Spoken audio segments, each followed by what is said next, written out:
اللہ کے نام سے شروع جو بڑا مہربان اور نہایت رحم کرنے والا ہے۔ سورہ بقرہ کی آیت نمبر 47 سے 75 تک کا اردو ترجمہ۔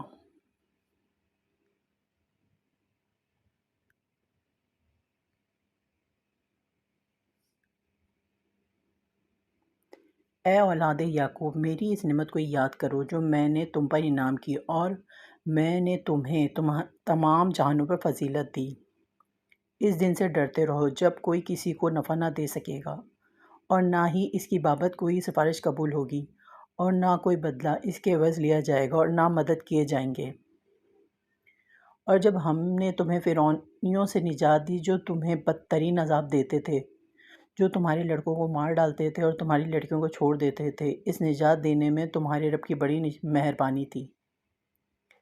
اور جب ہم نے تمہارے لیے دریا چیر پھاڑ دیا اور تمہیں اس سے پار کر دیا، اور فرعونیوں کو تمہاری نظروں کے سامنے اس میں ڈبو دیا، اور ہم نے حضرت موسیٰ علیہ السلام سے 40 راتوں کا وعدہ کیا، پھر تم نے اس کے بعد بچھڑا پوجنا شروع کر دیا اور ظالم بن گئے، لیکن ہم نے باوجود اس کے پھر بھی تمہیں معاف کر دیا تاکہ تم شکر کرو۔ اور ہم نے حضرت موسیٰ علیہ السلام کو تمہاری ہدایت کے لیے کتاب اور معجزے عطا فرمائے۔ جب حضرت موسیٰ علیہ السلام نے اپنی قوم سے کہا کہ اے میری قوم، بچھڑے کو معبود بنا کر تم نے اپنی جانوں پر ظلم کیا ہے، اب تم اپنے پیدا کرنے والے کی طرف رجوع کرو، اپنے کو آپس میں قتل کرو، جو تمہاری بہتری اللہ تعالیٰ کے نزدیک اسی میں ہے، تو اس نے تمہاری توبہ قبول کی، وہ توبہ قبول کرنے والا اور رحم و کرم کرنے والا ہے۔ اور تم اسے بھی یاد کرو، تم نے حضرت موسیٰ علیہ السلام سے کہا تھا کہ جب تک ہم اپنے رب کو سامنے نہ دیکھ لیں ہرگز ایمان نہ لائیں گے۔ جس گستاخی کی سزا میں تم پر تمہارے دیکھتے ہوئے بجلی گری، لیکن پھر اس لیے کہ تم شکر گزاری کرو، اس موت کے بعد ہم نے تمہیں زندہ کر دیا، اور ہم نے تم پر بادل کا سایہ کیا اور تم پر من و سلوہ اتارا، اور کہہ دیا کہ ہماری دی ہوئی پاکیزہ چیزیں کھاؤ، اور انہوں نے ہم پر ظلم نہیں کیا، البتہ وہ خود اپنی جانوں پر ظلم کرتے تھے۔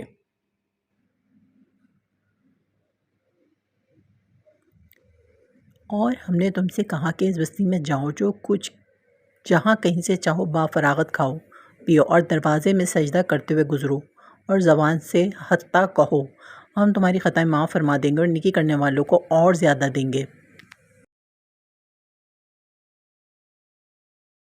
پھر ان ظالموں نے اس بات کو جو ان سے کہی گئی تھی بدل ڈالی، ہم نے بھی ان ظالموں پر ان کے فسق و نافرمانی کی وجہ سے آسمانی عذاب نازل کیا۔ اور جب موسیٰ علیہ السلام نے اپنی قوم کے لیے پانی مانگا تو ہم نے کہا کہ اپنی لاٹھی پتھر پر مارو، جس سے 12 چشمے پھوٹ نکلے، اور ہر گروہ نے اپنا چشمہ پہچان لیا، اور ہم نے کہہ دیا کہ اللہ تعالیٰ کا رزق کھاؤ پیو اور زمین میں فساد نہ کرتے پھرو۔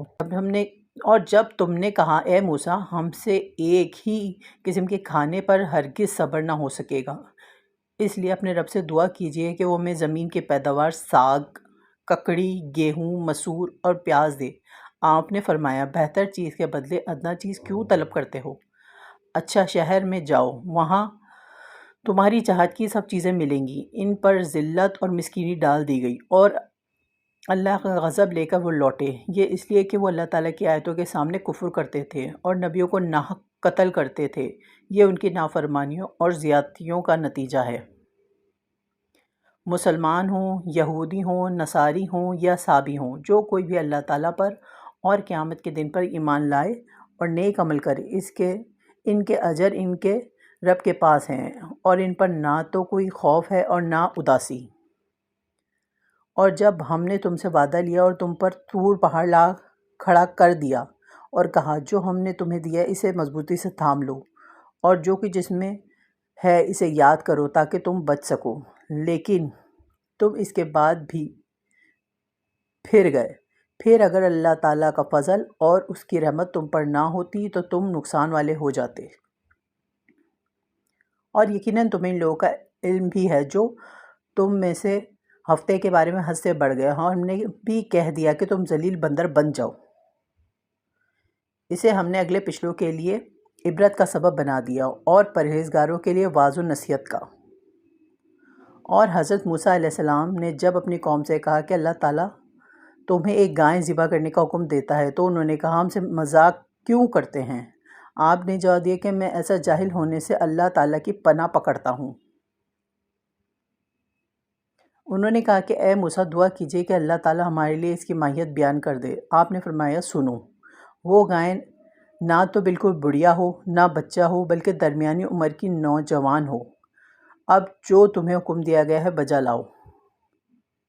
وہ پھر کہنے لگے کہ دعا کیجئے کہ اللہ تعالیٰ بیان کرے کہ اس کا رنگ کیا ہے۔ فرمایا وہ کہتا ہے کہ وہ گائے زرد رنگ کی ہے، چمکیلا اور دیکھنے والوں کو بھلا لگنے والا اس کا رنگ ہے۔